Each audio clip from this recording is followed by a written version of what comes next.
So, hello and welcome along to another edition of Isolation Interviews for Hospital Radio and my YouTube channel. And my guest today, well, I'm very excited to be joined by Damien Bodie. Thank you for joining me. Matthew, the pleasure is all mine. Thank you so much. I've been watching your videos. I'm an absolute fan. And you've been doing this for 10 years before, I would have to say, like, luckily we went into a lockdown. So you started actually recording these and putting them up on YouTube. So this is what Zoom does. Zoom, opens up doors and you can keep doing, keep using your skill for the greater good and entertaining the masses. So Thank you for having me. No, thank you for all your kind words. Now, we must start off by talking about the strange situation that the world has found itself in over the last year. I mean, over here in the UK, we're in lockdown number 3, hoping to kind of ease out of it soon. But I mean, where are you? What's going on where you are? Well, yes, coincidentally, it's funny. I'm in Melbourne, Australia right now. Last year I was in Los Angeles. So I sort of saw a couple of different sides of, sort of the pandemic all happening at once, going through airports while they were completely empty, doing hotel quarantines for 2 weeks, where you can't open a window. And then getting back to Melbourne, that of course went through multiple stages. And then coincidentally, we were all opened up and sort of all Christmas. And as we speak, we are in a 5-day lockdown, like the strictest lockdown we sort of have, where, you can't leave the house. We have 4 reasons to leave the house. I think supermarket, doctors, all that sort of stuff. 2 hours of exercise. But yes, it's one of these wild things. And I think for me, it's been a great opportunity to look inward. I think it takes a skill, and it is quite scary to actually have a little bit of silence. Now, I should sort of, over the past I've been traveling a whole lot, and, I have a beautiful wife now and a gorgeous baby that was actually born in December. Congratulations. So, thank you very much. She's absolutely adorable. I'm completely smitten. But it's that thing where literally for probably 7 years of my 9-year relationship with my now wife, I was doing long distance. We were apart, then we were together, then we were apart again. And the strange thing was, in everything that was happening, for the first time ever, I actually got some great quality one-on-one time with my wife. So it was even after we'd been married, we got married and then we separated. We were overseas again and all that sort of stuff. So it's kind of trying to find the positives. I know that can be hard for a lot of people. And even now with this 5-day, like as soon as I'd actually been busy all last week and had been out and about, and then as soon as we sort of heard it, I thought, well, great, I get 5 days looking into my beautiful little daughter's eyes. Now, that's not sort of, obviously there's a lot going on globally. Obviously people in different houses, different home situations, and it's not always that positive. And I understand that completely. But, I do try and see the world through a lens that benefits my future, which is that concept of it is so easy and it's so addictive. Fear is addictive, stress is addictive. And I think I sort of realized this, a book that sort of changed my world, an audiobook actually, was Russell Brand, about addiction. And it's he goes through all the 12 steps and all this sort of amazing thing. And also he does it in his funny Russell Brand way. And for me, it was kind of that thing of like, he's talking about, it can be anything. Addictions can be anything. But it can be sex, it can be eating, it can be phone, these other things. And I started to realize that there was other things that we sort of get addicted to. It might be our phone, it might be stress, can be one of them. For me, I realized it was acting, because acting for me was one of those things that I realized I was addicted because I wasn't as happy when I wasn't doing it. And that can be the thing of like, if it makes you happy doing that and you have to be doing that, then it's kind of dangerous. For the same reason that I quit coffee too, which has nothing against coffee. It's just, I've realized with my behavior that if there's anything that I'm sort of like sometimes I have to delete Facebook. I have to delete Instagram, because if I find myself closing the app and immediately opening it without even realizing that I just closed it completely, reopened it and gone, oh, wait, I've seen all this stuff. What am I doing? Like, it's a habit. So it's like trying to train my brain into habits. And I guess this, through a lot of these lockdowns, I've had time to sort of really work on that. And I think, it's so funny that in life, my whole life growing up, I feel like with everybody, everyone sort of said, oh, I just haven't had time. There's something that you've wanted to do. You've just sort of said, I haven't had time. And maybe for you, I mean, I know you've been doing like the hospital radio, and it was probably like, oh, I'd like to start recording them, and start putting them up on YouTube. And then, and then sort of something like this happens and you go, okay, now I will. Or maybe there's that book that you've been meaning to read that's sitting on your shelf. People collect books and don't read books. People like them sitting there and not reading them. Or even like that series that you've been meaning to binge and you just haven't had. I mean, the funny thing is with TV, people find time. So often when people are like, oh, you've got to watch this, they're like, okay, I'll do it this weekend and I'll watch all of it and it's done. But with so many things in life, we usually complain that we haven't had time for it. And even for me as well, like I was lucky enough that then when it hit, I was like, oh, well, I want to paint walls and I want to redo the garden, and what can we do for ourselves? And maybe I should cull some of my wardrobe because I have too much stuff, or it's just sell stuff on eBay or Marketplace and try not to buy too much, So sometimes you just need that nudge to get doing what you need to do. Yes, that's right. And for me, trust me, there's still things that I want to be writing, and I'm just like, it's just hard to, like, I'm still trying to learn habits and I'm trying to shake old ones. And I think for me, it's like I realized sort of labels that I've always put on myself growing up, I always believed I couldn't read or that I couldn't write. And it was all of these things that was just from being in primary school and not being great at it, or they get you to read out loud at school. And I was never great at cold reading. And until I sort of changed that mentality of sort of just saying, no, I'm going to say I'm good at it. And then you get better at it. And then you learn. And it just, skills take, I heard this great thing the other day, which is kind of this thing of like discipline.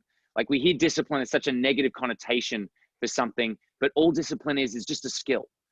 You see someone play the piano incredibly well, and, they went through a lot of discipline, but they were just honing on their skill and getting really great at it. You've been doing this for 10 years, which is why you're so good. Every time I watch an interview, I was like, wow, I think Matthew knows what he's doing. Like, he's great. You have an incredible voice and you're great with people, and you're great. Like, you interview, you do your studies, what to ask and all that sort of stuff. So it's, that's a skill and that's a habit. So for me, this whole time, has been a chance to look inward, and my wife and I were meditating every morning for, a long, long time. And then of course the baby came along and we sort of, have sort of lost time for that, but we want to work our way back into it because, it's easy to make the excuse of, but the baby sleeps. So we can take 10 minutes to do a meditation, but it's just about like working on those things, and whether or not it's like your diet, I need to eat a little better, or, what, for me too, most of the lockdown, I didn't exercise because that was something I did at the gym. It was just like, and then I was putting it off. And then all of a sudden I was like, no, you know what? I'm going to get some weights. I'm going to do some exercise. And then I started feeling great again, so that when the lockdown opened up, I then went back to the gym and felt great. And even coincidentally, the other day, the weights that I bought for the lockdown, I was like, oh, I should get rid of them. I don't think I need them anymore. And my wife said, oh, you never know. We might go into another lockdown. And then the next day we did. So it's like, you have no idea what's going to happen in life, but it's also, I think, and this is the thing, sorry, I know I've waffled on, Matthew, right, and I do apologize about that. But the one thing I think that this has made us realize is the things that we appreciate in life.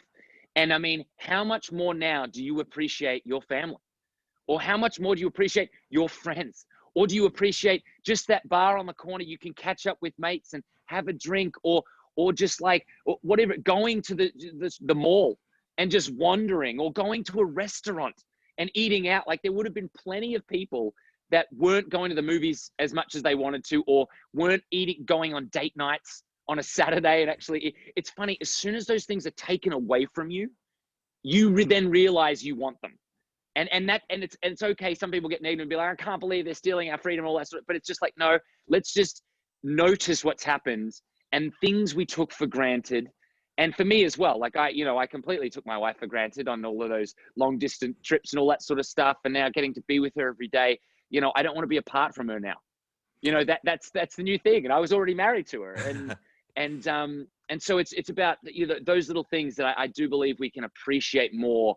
And even just this opportunity of you reaching out to me, and, Neighbours was a long time. Winners or losers, but I appreciate you reaching out and wanting to chat, because, it's opened up this. We wouldn't have been chatting without what's happening now. So it's, I guess I should also ask, how are you, Matthew? Because I know you ask this question to everybody, but how are you doing during this third lockdown? Do you know what? You are the first person to ask me that, so thank you. It's a very strange thing. I mean, here in the UK, we're having, obviously it's winter, so we've had a bit of snow. It's not really great because you can't go out, because it's too cold. I mean, it's been -3 the last couple of days, so it's not Wow. the nicest of weather. But it is, I mean, I've still been working my day job, so I'm still going out to work, which for a lot of people, they're still stuck at home. So I'm quite lucky in that I'm still getting out. Yeah. But it is strange because you're going to work, but you're not able to do many fun things because a lot at the moment, cinemas are closed, pubs are closed. It's like life is still continuing, but the fun things have been taken away for that while. So it's just getting used to, it's not going to be forever, but it's just kind of getting used to a new way of doing things and a new way of life for the time being. Of course. And the hard thing is because, the bills don't stop. And work, if you can still be working, or at least people are working from home. And you're right. It is those outlets that we need on the weekend. We work all week so that, it's the classic saying of we work to live, not live to work. And the hard thing is if we're only working, then it feels like we're living to work. And I completely understand that. And it is, but have you found things that now you actually enjoy? Have you found ways and outlets to sort of say, well, listen, now I'm just going to get and do some trivia online with my friends, or I'm going to get into gaming, or now I love puzzles, or now I love, coloring in books. Like, what is your outlet? Have you found something? See, I would say it's probably this. I enjoy connecting with Oh, people great. and talking to people. I mean, some people, probably wouldn't find this as fun, but I love connecting with people, especially people that I haven't met before, and you get to know new people, people that I've known of but have never connected. So it's a great way of just filling time. I mean, I could quite happily do this, talking to people, for all day, every day if I could. Yeah, and you see, and that's on its way. This is the thing of realizing this ambition and this love, and you've obviously been doing it for many, many years, but this is now the push into the video format or the podcast format, that kind of, and you go, well, listen, actually, I would happily do this for the rest of my life. And I think that right now for a lot of people, it's been a great turning point, because a lot of people pre-COVID didn't like their job, and then a lot of people didn't like going to the office.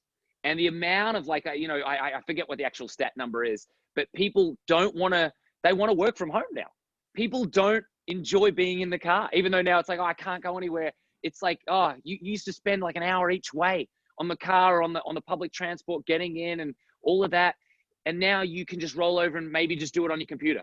And to be honest, get more done, because, I've worked in an office before, and I just remember it was just distraction central. It was just, anyone was looking for anything about anything to not be actually doing work. And it blew my mind, because I was only there like for a brief period, and I was all about just like, oh, as long as I'm getting paid, I should be working.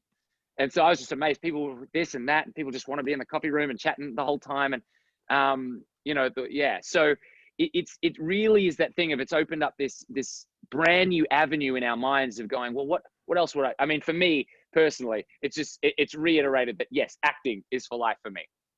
That's what I want to do. I imagine as well, it must have been good to have your child in lockdown, because it means that you're not forced to get back to work. You can spend that time bonding. Absolutely. The timing could not have been better. And I mean, we actually, it was certainly not in the plan. I know there's a lot of, babies happening right now. And that was not that, because it was right at the beginning, before everything had sort of, back when people just thought, oh, this is going to blow over. We were in LA. We were like, oh, they're canceling flights to Australia. That they'll be back. Like, that's, that won't be normal. And then, so now we can't even believe that we're in the position we're in. But you're absolutely right. Getting to spend, especially when, mum has to be home and feeding and all that sort of stuff. But often, dad has to, get back to work or get back to bed, and to have all of this quality time that I may not have had otherwise is an absolute blessing. So for me, it's these moments you don't want to miss, the little face and how she looks at you, and how every day she is evolving. And as we do as well as humans. Like, I'm 36. Matthew, I'm not sure how old you are. 27. How old are you, sir? 27. Man, the exciting times that you have ahead, you've got at least like 4 times your life left or 3 times your life left. And imagine going from this point now with everything you know. You're not starting from scratch. You're starting from all of this knowledge. And so that's what it is for me. But looking at this little girl that you just go, wow, every day, and already I can imagine our whole lives together of just where she's going to go, what she's going to do. But I'm just excited because I don't see it as like she's not ours. We're just like guiding for her. We're just her representatives, just to make sure that, like, oh yeah, keep out make sure that she's safe and get fed and all that sort of stuff. And then she's just going to go off on her path and discover what she wants to do. And it is, when you look at those little eyes, you sort of go, oh, wow, you can do anything. But to be honest, so can we. There is no reason, there's the great saying of like, oh, you look at birds and you think, well, why are they here? They can go anywhere. They can fly anywhere around the world. They could live anywhere. And you're like, well, so can we. And I know right now, a lot of us might be like, well, that's impossible because you can't hop on a plane right now. They won't let you into other countries, but that will pass. And to be honest, that, travel, people are going to travel more. The amount of people that were like, oh my gosh, I had so many countries on my bucket list and I didn't do any of them. And now no one can go anywhere. You're just like, well, wait till flights open up and they want people to go places. And tourism is a massive industry. Things are going to be cheap. People are going to go everywhere, and then people are going to discover the world again. So it's, there is, yeah, it's kind of hard. You can sort of go, oh, well, we're all restricted in and we're working, but I'm sure for you too, and this might be a lot of other people, are you saving more money than you've ever saved? Because you can't go out for beers with the boys on a Friday. Exactly. It's this exactly. It's this concept of, I've had friends that are like, man, like lost their jobs on unemployment. And they're like, I got out of 10 grand worth of credit debt. That was never going to go away. And so, and right now you go, and of course there is online shopping and all that sort of stuff, but it's not quite the same when you're not going out for dinners, you're not going out for this and that. You realize that all of that income that you were generating was really just funneling into, oh, I'll just go blow it over here, or I'll just go out and buy too many expensive t-shirts from this store that I love, or just these new sneakers, all that sort of stuff. But now it is kind of that thing of going, oh, wow, okay, I'm getting back on my feet. I have an avenue of where I want to go, what I want to be doing. And maybe I want to change my job, and it can be scary. It can be scary sort of making those decisions, but jump into fear. And also, like, I love Jim Carrey, and he always tells the story of his dad, who was the funniest man he ever knew, was a musician as well, but gave that all up to become an accountant. And then he lost his job and they became homeless. But he said what was more heartbreaking was that he gave up his dreams for something that was supposed to be safe. And it wasn't. So it's that idea of, wouldn't you rather fail at chasing your dreams than fail at something that was mediocre or that you didn't want to be doing? And that's, I think, what's great. Both my sister and brother-in-law moved jobs purely for the reason of just, they realized they didn't want to be traveling anymore. It was kind of like, it was a hazy time too. They thought they were going to lose their jobs, but then they realized that they'd been driving too far, and then they instantly got jobs elsewhere. And then things are so much better for them. And so it's kind of that thing of all around, even in the industry, the film industry too. Like, it is booming. Like, I know it's harder in so many ways, but it depends where you look, because right now, what are people doing? Watching content. So it is a content war out there right now, and they are spending more money than they were trying to get through a COVID sort of situation, and like, oh, make sure that we're safe and do this, do all the tests. And they are spending an absolute fortune trying to get these films and projects made, because they know people are at home craving content. There's only so much that people can go back and rewatch the same stuff. All of these like global companies want to keep producing content. So as actors and as the industry, it's an exciting time. Now, we must go and talk about, obviously, where it all started for you. I mean, do you remember the first time that Neighbours came to your door? Do you remember the first time that you were aware of this character of Dylan?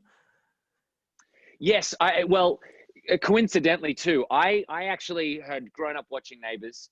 I always loved Neighbours. I was a huge fan of it. And one of my first ever jobs when I was 12 years old was in the same studios as Neighbours. At the Nunawading Studios there, Global Studios it was called at the time. I think it's changed name now.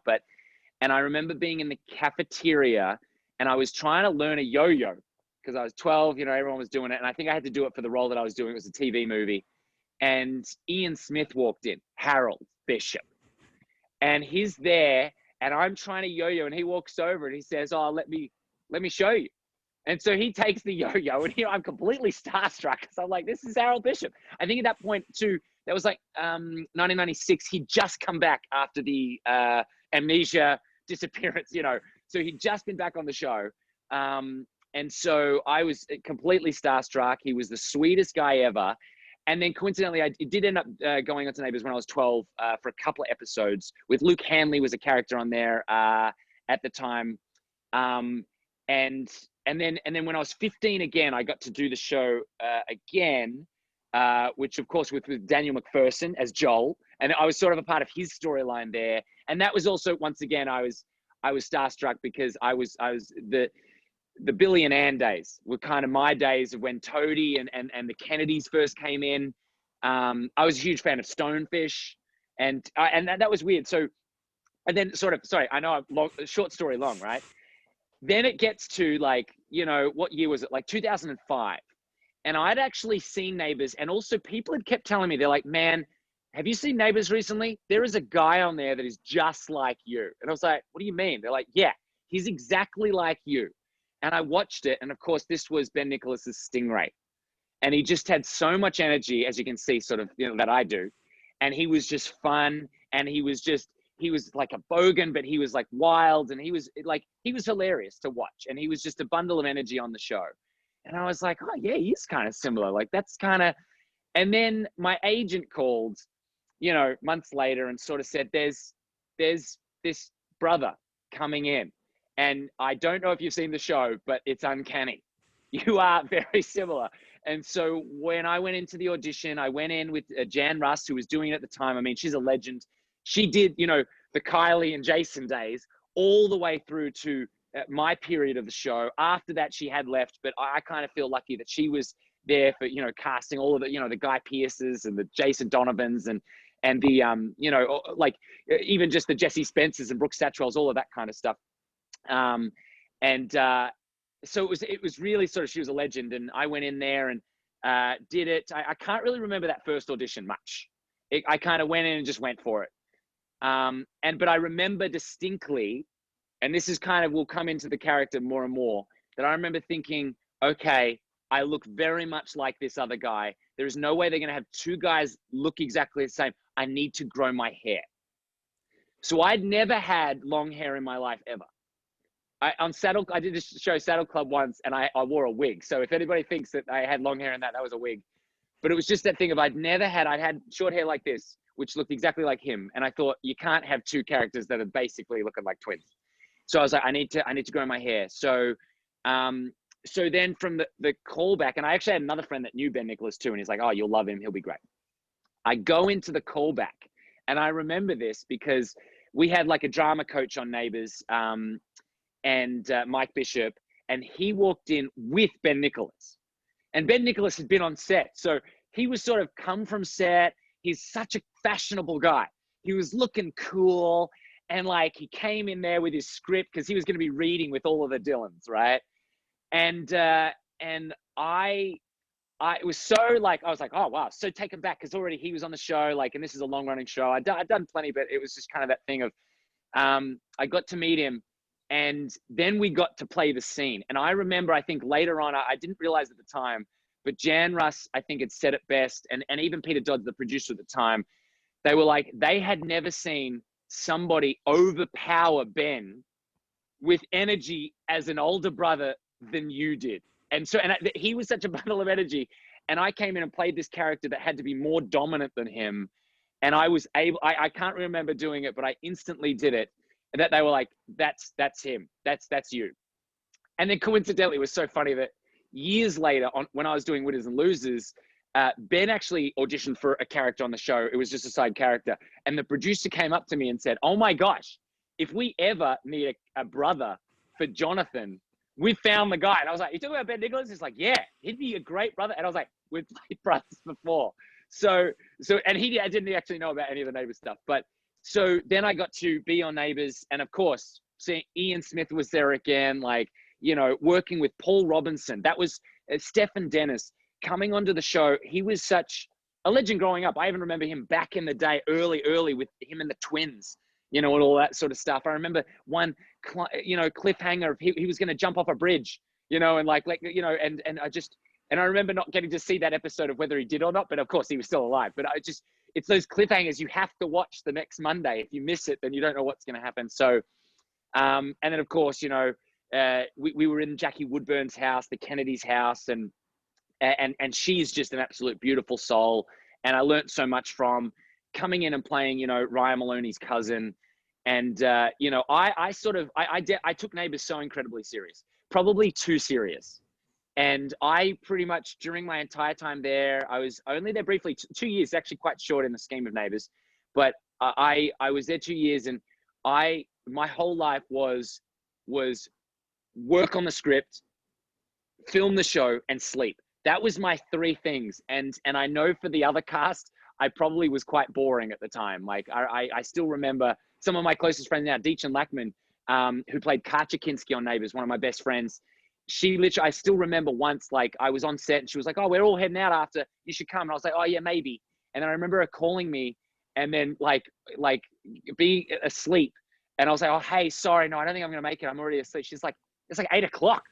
What are you doing?" Like, and I was like, "Oh yeah, it's just, you know, it's been a big week and I just need to kind of, you know." I even remember being in Sydney doing press for Neighbours, and it was Natalie Bassingthwaite's birthday. She'd invited me to like this amazing party she was having. I forget what, you know, just a big party. And I was in this hotel room working on my scripts because I didn't have time to do it otherwise, working on my scripts and then going to bed, and I didn't go. And like a part of me is like, it feels so antisocial and a bit rude. I feel like if I had my time again, I'd maybe do it a bit different, but you know, I wouldn't change it because I also know that on a show like Neighbours, and maybe I think other actors probably would reiterate it now, it's gotten faster now. I mean, we were doing 5 eps a week. Now they're doing 6 eps a week. That if you want to, you know, if you care about your craft and you want to be good, then you have to know what you're doing because they will use that first take. And if you come in not knowing what you're doing or don't know, and for me as well, like I think you can probably see it in, or vaguely remember it in the scenes, is I wanted to be doing stuff. Because actors, you'll notice, actors that are just trying to get their lines right will just walk and stand and stay perfectly still because they're just trying to get the lines. But for me, I love props. I love utilizing the set. And I also wanted to know my stuff during rehearsals so that I could, because in rehearsals, you pretty much can do whatever you want if you let them know and rehearse it ahead of time. Because they're trying to, you know, they're trying to, I mean, now I don't think they even rehearse. So they're thrown right into the deep end. But the camera crew, they'll capture whatever you're doing, and you can do it time and time again. Like, obviously, if you watch Neighbours, it's the classic. You walk in the, you know, the Scully or Timmons house or whatever house it is now. You walk in, and then, oh, sorry, lost you for a second. My battery's low. You classically go straight to the fridge, get something out, then you open it up, then you eat it. You get a plate too. But it's like you can't have all that action, or you can't pull off your backpack. You can't, you know, jump on the computer. You can't grab something or spin someone around if you don't know your lines. Or you might by the second or third take, but by that point they're like, no, don't do that movement. It's too distracting. Just come in and sit down and say your stuff. So for me, you know, it was an amazing training ground, I guess I could say, because you're thrown right in it. It's also kind of probably the first time that I'd worked on shows before, but you know, you film them so far in advance and then they're edited and then they're all that stuff. And then it comes out. And then to be honest, you don't even know if people watch it because it might be like, you know, 1 ep a week on a Saturday morning if it's a kid's show and all that sort of stuff. But this was like the first one where you're filming while the show comes out and the show is really popular. So it's instantly, you're sort of working on a show that you know everybody and you've been watching them. And then all of a sudden you're on the show and everyone's watching you. And they know you're doing it so that when you're meeting people, you're still filming Neighbours while they're talking to you about Neighbours. And that's usually quite rare. It's sort of like Winners and Losers. It would be on air when probably like when you're in the next season or you're in a hiatus. So it's kind of that thing of it's rare when it's sort of on at the exact same time as while you're filming it. So that was pretty special. But I have the fondest memories of that show, and I got to go back for the 35th anniversary. And it was pretty special going back again because it was all the same faces, all the same crew.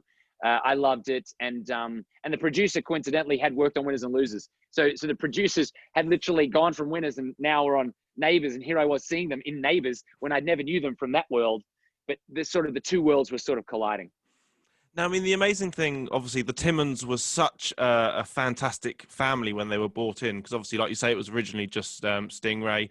To have people like Eliza Taylor-Cotter join the cast as your sister, Nell, who played your mother. I mean, what was it like to work with that group? Because they were all so talented, and now they've all gone Yeah. on to do amazing things. Yeah, we had Brett Swain as the dad as well, Kim Timmons, and Shanoa Smith-McPhee as Bree, our little daughter as well, who went on, and of course, instantly, I think she was probably one of the first Aussies she just booked like her first job, which was like as soon as she left Neighbours, went to America and did Hung, which was an HBO series. And the wild thing was they cast her first out of anybody. So she's played twins and they cast the other twin around her. They even changed the character because she was a little bit more dominant. And she's done amazing stuff. Kettering Incident was another one. I actually think she stepped away from acting recently. But Nell Feeney, who I'd known from, she'd done movies in Australia and was so incredibly fun, so professional, and an absolute laugh. I fell in love with Nell completely. And Eliza Taylor, who was always born to be a star. So it was sort of like this whole family coming in. It was just an amazing dynamic. And I think some of the fondest memories I have are probably, like a Christmas dinner that we had all together as just the family. Because it really did feel like that dynamic of we were looking out for each other. We were all in this together.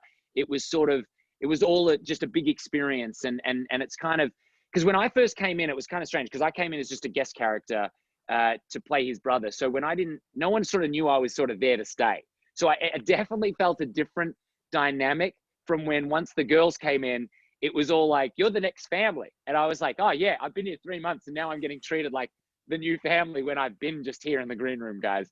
So it was definitely a different shift, but they were so professional. They're such lovely people, and it was just so much fun to play with them because, when you're in it as a family, casting is everything. And, it takes a massive talent and eye because there's so many different people, everybody auditions, and it's just about honing it into the right one. And that's why, sometimes you miss out on roles and then you gain the right ones. And that's what I think Neighbours was for me, it was the perfect avenue of energy for kind of, like a primetime drama, where it was just going to be ongoing. Like I had energy to burn. So it was kind of like, well, you have to play one of these like loudmouth, like country bogans. So that was just an absolute dream. And the whole family was so much fun to work with. And to come back for the 35th anniversary with Stephanie McIntosh, who of course plays Sky, that must have been a thrill. I mean, did it take much convincing for you to go back? Not at all. Not at all. I mean, that was the thing is Steph lives in LA as I do, and back and forth and all that sort of stuff. But it's we would always talk. We always reminisced and had such a great fond memories of Neighbours, and we would occasionally sort of say, oh, listen, and coincidentally was that thing is I'd been asked for the 30th to come back, and I couldn't because I was in LA. And I think when you sort of say no and then it sort of goes and you're like, oh, bummer. Like I kind of wish that I would have loved to have gone back and seen everybody. And you don't know how long a show's going to last either. So you're like, well, it's a 30th. Well, it'd be nice to. And then when the 35th came around and the opportunity came up, I mean, I just jumped at it and I soaked up every second. And once again, like like I think about 4 or 5 years ago, like I've really tried to be more and more present. I read the book A New Earth from Eckhart Tolle, and there's the power of now, which is just quite simply that nothing ever happens in the future. Nothing, happens. It's all present, so, and just really trying to enjoy the present.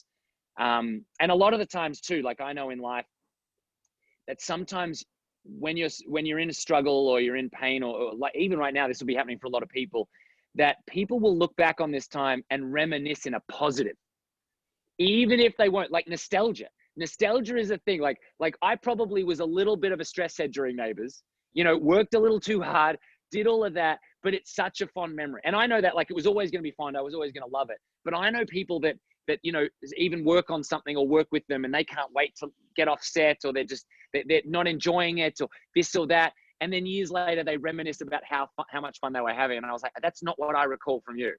I remember you just wanting to get out of there and be done with the show, and you had other things, careers and other plans ahead of this thing. You didn't enjoy it for what it was at the time.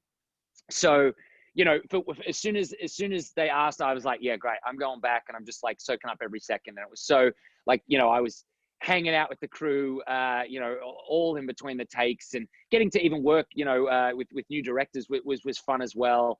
And you know, the show has evolved, and I think for me, I hope it's around forever, because the world is changing, you know, content is changing, people demand bigger and better, and you know, like we know, soaps, it's hard to create a new one, for one, because it's hard to get that fan base.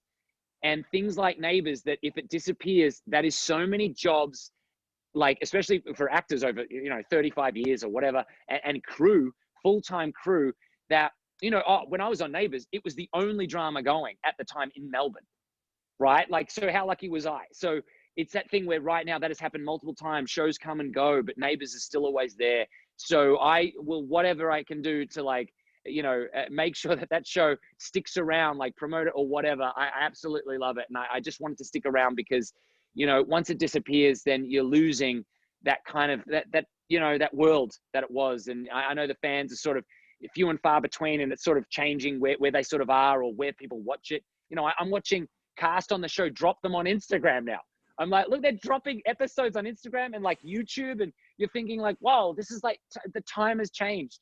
And because when I was on the show, it was on BBC, and then which had no commercials, and then I knew it changed to Channel 5, and then they were adding commercials, and already a lot of fans didn't get Channel 5 for one. And then sort of like, and then all of a sudden didn't like this commercial business that was going on. But for us, like, we grew up with commercials all the way through it, always, like in Australia. So it's an evolving beast that has to do what it has to do to survive.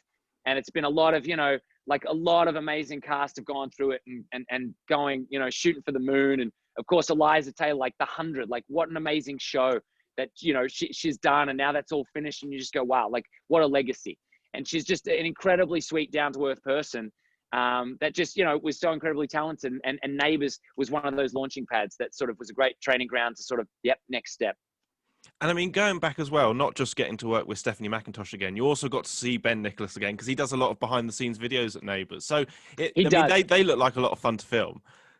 Yes, I mean, and here's the thing, what is kind of funny, and sort of when you see Ben, Steph, and myself in like one of those behind the scene videos, like that's just us. That's us together in general. Like you know, like we've all been at each other's weddings. Like I'm such good friends with Ben Nicholas, such good friends with Steph Mack. You know, Paddy Harvey, who played Connor. You know, Kyle Marsh, who played Boyd.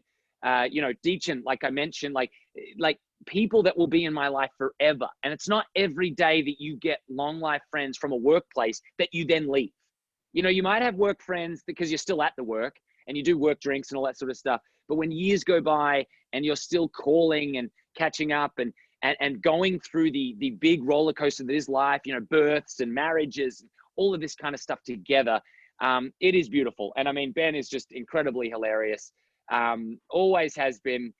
He's a scallywag, really, in real life. And you know, it's he always just had this amazing confidence that I think I always wanted. So I think I always, even though I could act it on Neighbours and all that sort of stuff, like just in life and in interview, he just always had this flair for just being confident and knowing what he wanted to do. And so I always admired him. Paddy Harvey, you know, Connor, one of the funniest men I've ever met, you know, with the most beautiful laugh. And, you know, similar thing, like, you know, we're always talking every other day, and just trying to, you know, even though now we've got kids and lives get busy and all that sort of stuff, but I have so much time for them.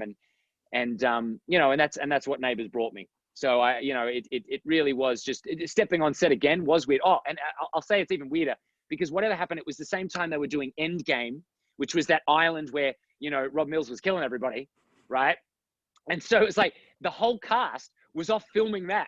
So my first day filming, I was in the green room with Stephanie McIntosh, Ben Nicholas, and Bridget Naval, you know, who was coming in and playing, you know, Lana. And I knew Bridget from Guinevere Jones, a series before, like kids series back in the day and all that sort of stuff, and was friends with. And it's that kind of thing that we were all just there with no one else and going, whoa, this could literally be a step back 15 years. Like this, I don't see any of the new cast here now because they're all off doing that. And here we are in here with it just felt so strange and surreal. And it was just beautiful because the best way I can describe it, and I've described it like this before, is that it was like, a dream. You dream sometimes of going back to school and how different it'll be, but it was like living a dream, and it lived up to everything. Like oh, if I ever went back, I'd be like this. And that's what it was. I got to go back and live that experience of like, oh yes, here I am doing Neighbours again. Even though it was actually only for like a week. I was only in one episode. It was very brief, but I soaked it up and had the time of my life, and I loved it. Would you go back again, do you think? Or do you think that's... Of course I would.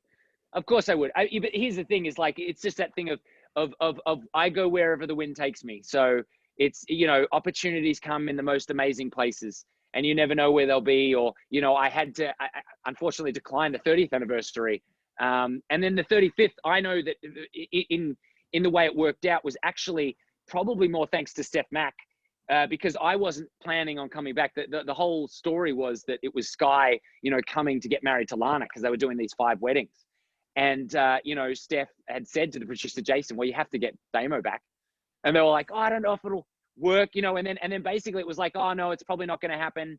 To then just randomly, they were like, we've got an idea and we want to do it. So I was, to be honest, out of like all of the comebacks for that 35th anniversary, I was just a last minute, like, but to be honest, I don't care, because I almost feel like I manifested that, where it wasn't going to happen. And I was like, it'd be fun. And it was like, oh, great, I got to go do it. So definitely, if I went back, I'd love to sort of see whatever happened in the heartbreak of Dylan. And there's so much more to do, but that show, it's forever evolving, and I'll always support it and watch it.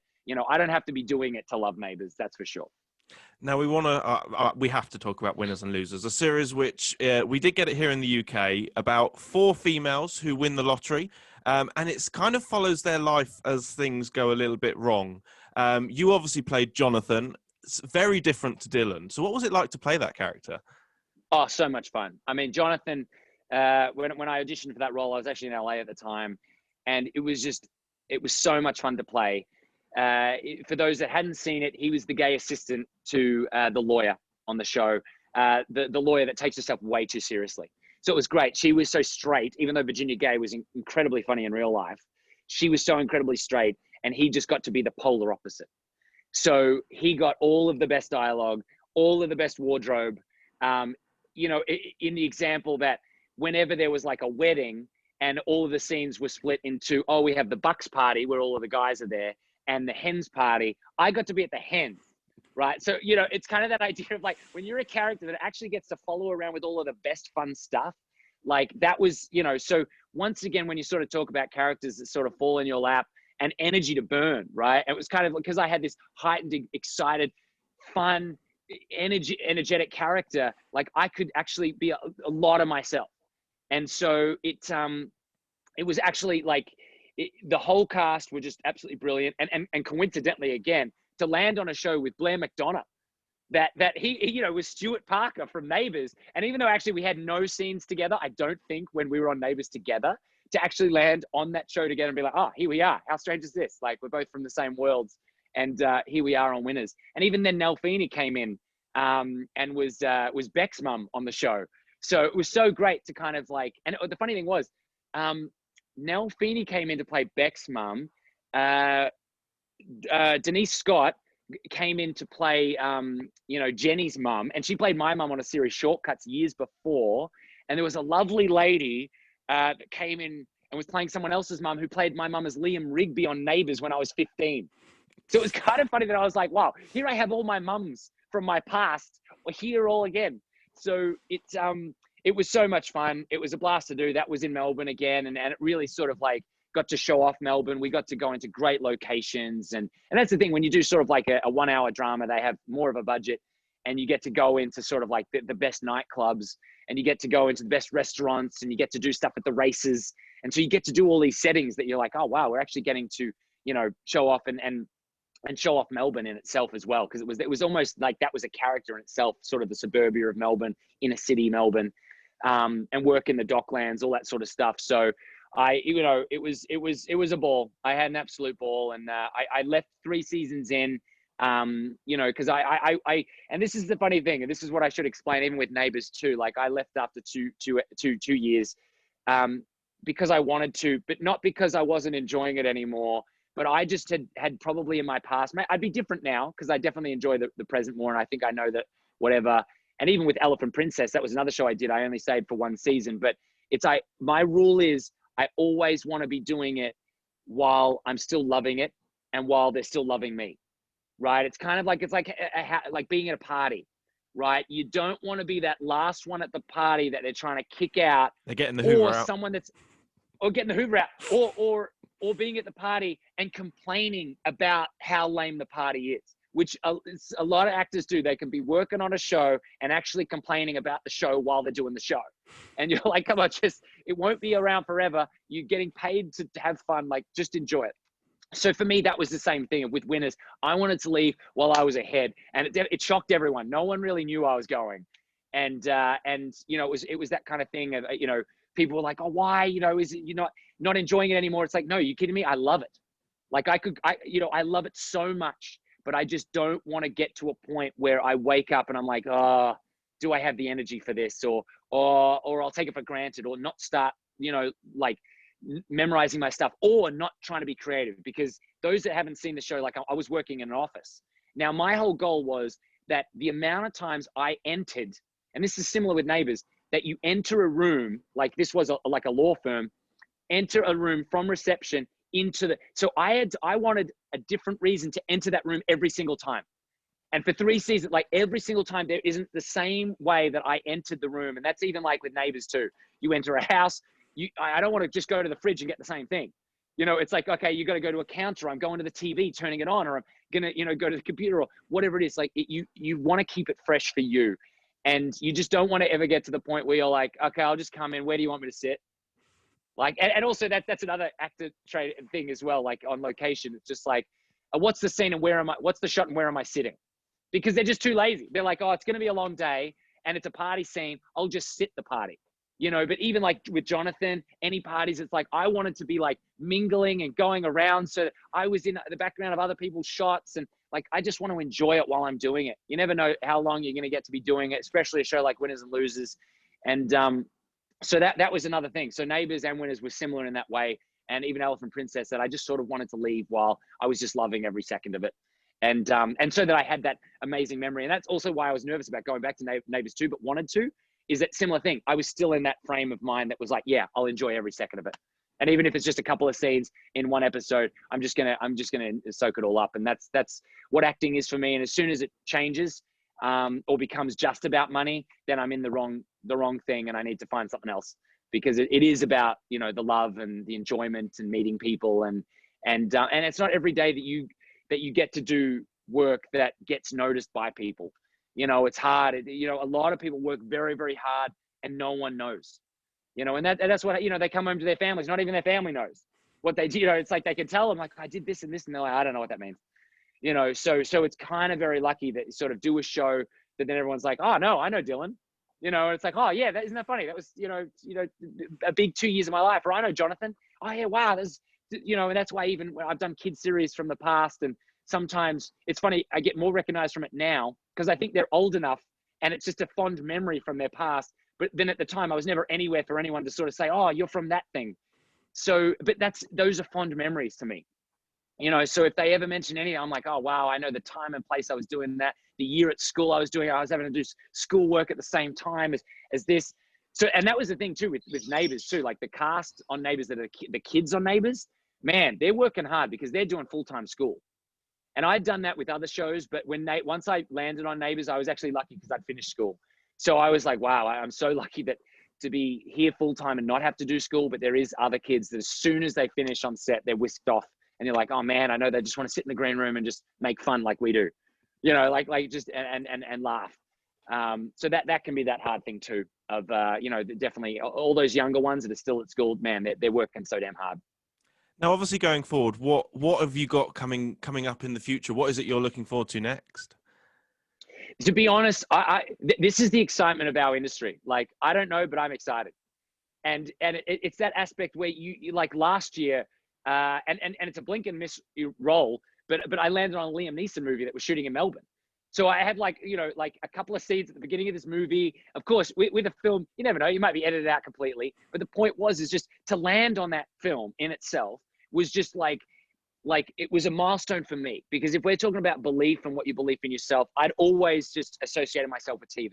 And I never, you know, I hadn't done a movie since I was 19 years old. So for 17 years, I'd sort of like ruled it all out. But then my good friend Deachin Lackman and I had spent so much time together, and we sort of like, once we reframed our minds on what we wanted, and we started to realize things were sort of falling into our lap. And even for Deachin, that is going to be in the next, you know, Jurassic World Dominion, the third Jurassic World. Like I cried when I found out she got that role, right? Because it's just this thing of like, you go, wow, like we both remember being in Australia and watching the first Jurassic Park. And here she is. There's Sam Neill and Laura Dern and like Jeff Goldblum. All the originals are back, you know, and here she is on set. So it's kind of this thing of like, you have no idea. I have no idea. Like, you know, she's now on a Ben Stiller series in New York that he's producing for Apple Plus, right? And it's just this thing of like, last year for me to land on the Liam Neeson film was something that was just about getting out of my own way. Wasn't just that, you know, so because we all have beliefs in ourselves. And so that's what I'm trying to tell you too, that originally, and when I was young, I never believed I would be on Neighbours full time, because I just thought I'm sort of a bit quirky, or I'm a guest character only. I would never be there like a Billy or Ann or like a Stonefish. And then years later, I'm his cousin, you know? So it's this kind of crazy thing that, you know, what I'm trying to say is that really you just have to believe it and dream it. And so now that's what I'm doing. And for me, the only thing I want to focus on right now and every day is just being a dad. You know, like I don't have to worry, be like, oh, what's the show I'm going to do next? Or what's the this or that? It's like, I don't care. You know, that will come and that'll be fun and it'll blow my mind. I'm sure whatever it is, because I won't have seen it coming. And that's what you want. That's the only reason actors get into this game, is because we don't want to know. Office jobs, like some people love them, but when it's the same every day, that's where it's hard. People want variety. And as you've mentioned, like when the only variety you get is what the weekend brings, of like with friends, then of course these times with lockdown are hard because it's every day is the same. And you know, but there's not one book that's the same. You know, there's not one human that's the same. There's not one snowflake that's the same. No fingerprint that's the same. You know, there's 8 billion people on the planet, not the same fingerprint. And you could, you know, bring out all the people that have ever lived, not even one fingerprint, which means you are unique. And, you know, and for me, it's kind of that funny thing with actors too. Sometimes they're like, oh, there's no roles for me, or, you know, it's kind of, but I, you know, where was Jonathan? Where was Dylan before? Like, I didn't know they were coming. I didn't know they were around the corner. And any actor will tell you that some of the best roles that they land, they're like, you know, I did not see that happening. You know, I dreamt about it. I wished for it to happen, but I just didn't imagine that it would. So for me, you know, I have no idea what's next. And that's kind of exciting, because I want, you know, I want the next 70 years of my life, or I'd love to live another 100, but it's just that thing of, you know, I'd like it to be, you know, strange and new and surprising. And I'm trying to get over fear as well. So in the past, it's kind of like, oh, you know, I self-doubt creeps in. Trust me. Like, you know, I've lived in LA long enough, and there's enough self-doubt in LA to go around, right? Because every actor in the world is there and everyone's auditioning, and there's, you know, whatever. But it's just that thing of like, it's just doing what you have to internally to find the self-love. And that's on so many levels with so many people. So it's all we can do is work on ourselves. And if we do, then those roles will find us. And that's I think what I've found it now. And that's what I've realized, is that we attract stuff to us, not the other way around. So a lot of other actors will be like, oh, you know, it's the casting or it's the agent. And it's like, no, I really feel that, like, say for Eliza Taylor, you know, that 100 was her role, you know, and sort of, she'd been here and had plenty of auditions, probably missed out on plenty. And then that was her role, you know, and that's, you know, Chris Hemsworth, you know, it's sort of, he'd done so much in Melbourne, and I'd worked with him a couple of times, and it's just that thing of like, you know, little bit parts here or there. And then Kim on Home and Away was a game changer for him. Right. And then going over to the States, and yes, then he was still, you know, having to do auditions, and then landing on Star Trek, of course, you know, getting an amazing role in that, and then Thor. So, but it's just this thing of like, that's what he's attracted into his world. And that's the talented, sweet guy that he is. Same with Margot Robbie. You know, it's like, it's what they're attracting. It's like you're Harley Quinn and you're Oscar nominated, you know, and yet she's still incredibly humble and says that Neighbours was the jumping point off, you know. And I remember I worked with Margot on Elephant Princess, and she'd missed out on roles, you know, she was telling me about roles she'd missed out on, heartbreaking things, you know. And so we all just see the success. We don't see what it takes to get there. And also the mental game that it is. And acting, you know, is a mental game. The industry is for many, many people. Your biggest stars, it's all a mental game. And the key is, for me, more than anything, is, are they happy? That's all I care about more.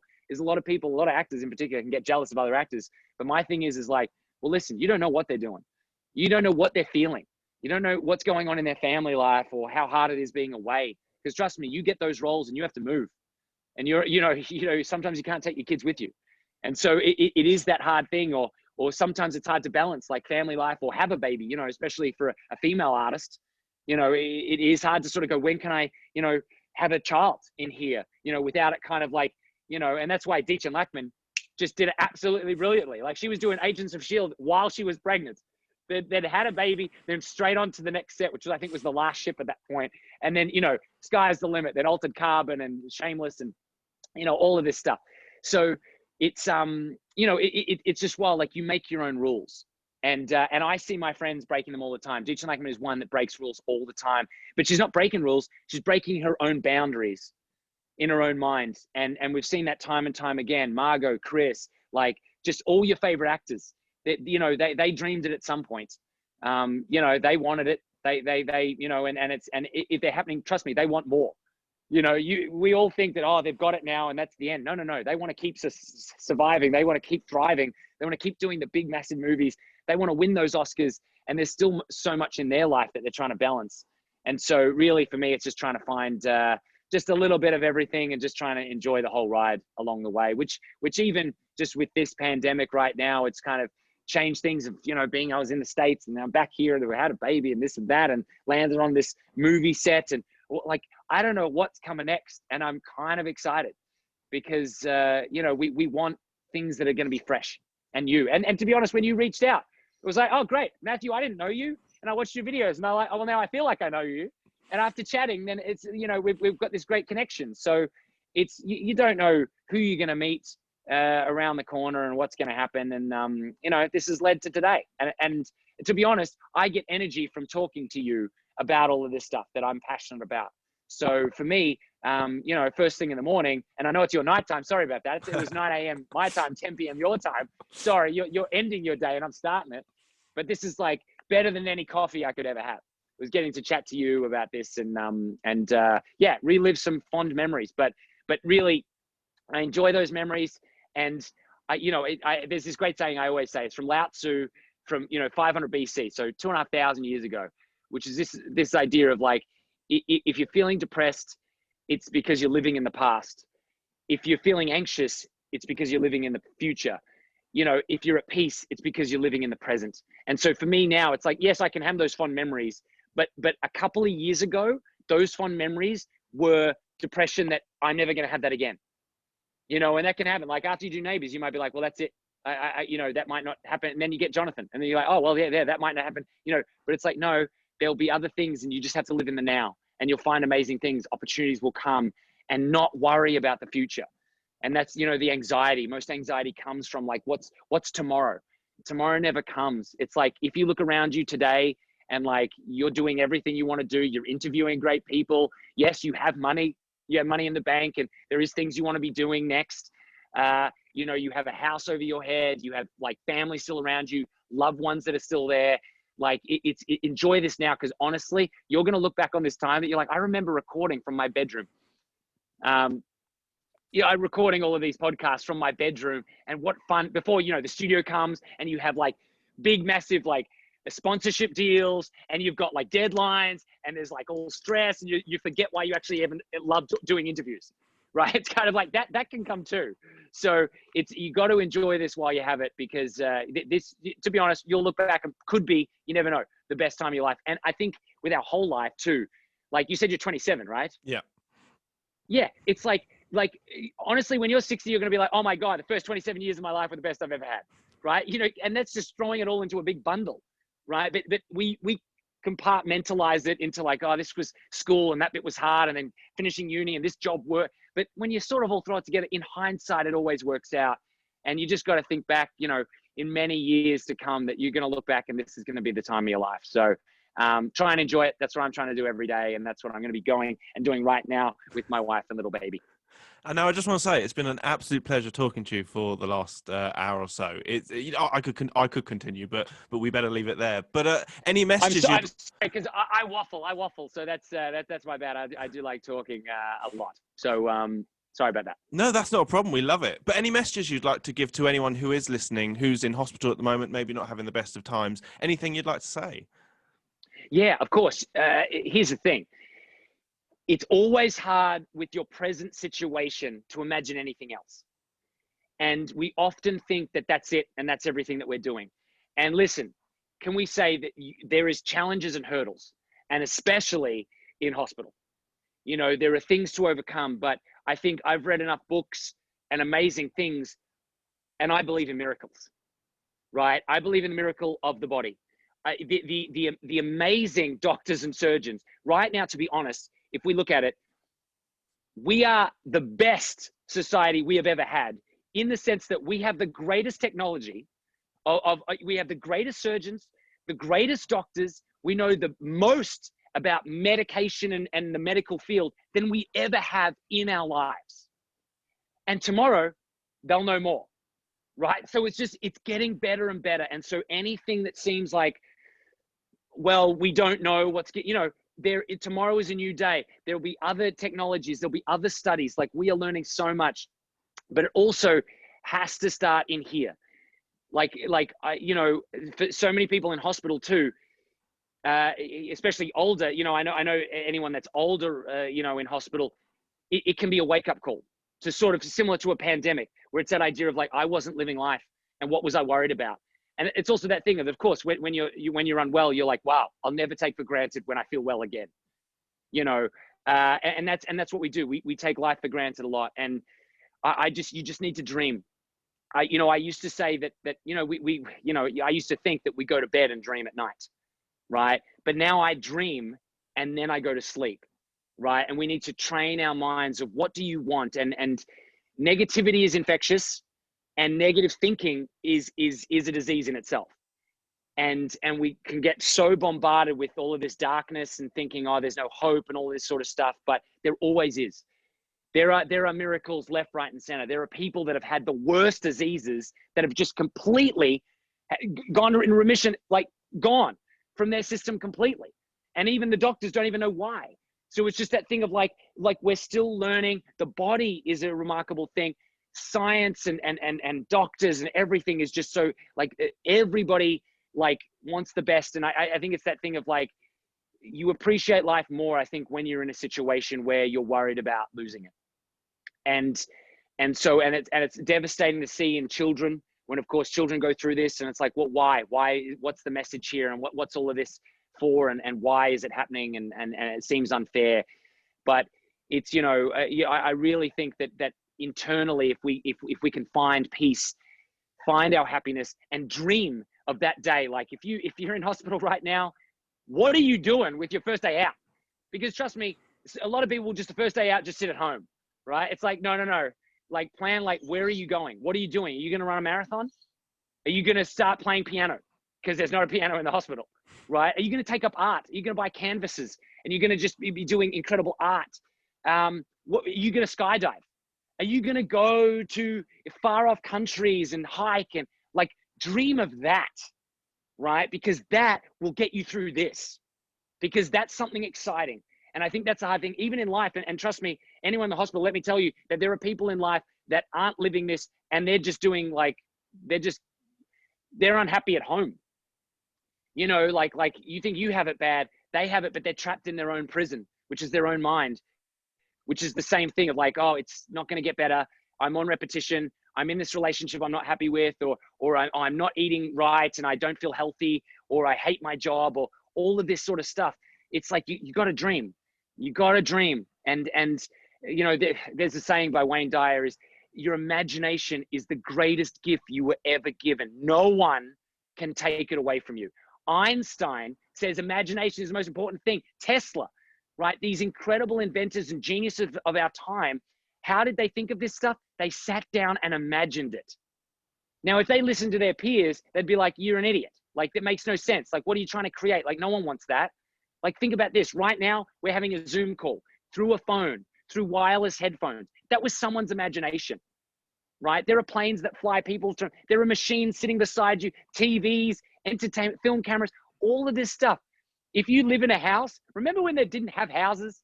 Like, they didn't exist at some point. There was no such thing as a roof. So they had like leaves over a branch, and you go, someone was a genius and built a frame and built some bricks and built a, and to keep us dry. And plumbing, like, just think about that. A toilet, like, we take that for granted, unless you go to a national park and you have to go into a pit or something like that. But it's just that concept of like the things we take for granted every day. And so, I know right now it might seem hopeless or dark, but you have to turn around, find those things you love. And a lot of people don't know what they like doing. Some people don't know hobbies, and if it's coloring in a coloring book, if it's doing puzzles, if it's playing a Nintendo Switch or an old school Game Boy, or it's just like, calling people and doing accents, or playing like board games or video games online, or just going out and just doing something silly. Here's the thing too. I have this theory that it is impossible to be depressed and skip at the same time. Because do you notice that no one skips? There should almost be a rule that I think in life we all skip, like to class, to and from in school or in the workplace. Like, to get to the lunchroom, you have to skip. Because I tell you what, you can't be like serious skipping because it's ridiculous. But skipping is something that kids do naturally. They don't learn to do it. It's not something they're taught to do. They do it naturally. You know why? Because they got a skip in their step, and they're happy and they're optimistic and they have all the hope. So next time you're feeling a little bit down and no one's looking, skip. Or I tell you what, if you're in the park and you skip and someone sees you, it'll make them smile, because they're like, holy, that guy's skipping. I haven't heard of skipping since I was like in the 3rd grade. So, excuse me. So it's this thing where, honestly, like, just dream big. You can achieve it. Everyone that you've seen that has achieved it dreamed at some point. Use your imagination and imagine yourself out of that hospital bed. Imagine yourself like out into the wild world. What will you do sitting in nature, breathing, and just dream it. Dream it, dream it, dream it. You have no idea what's going to occur. And also, even like, make sure what you're watching is positive. Because I also have this theory that the life is law of attraction, and things will be brought to you of like what you focus on, you'll get more of. But also with Facebook and YouTube, you get the same thing. So Facebook doesn't care what you look at, it'll just give you more of it.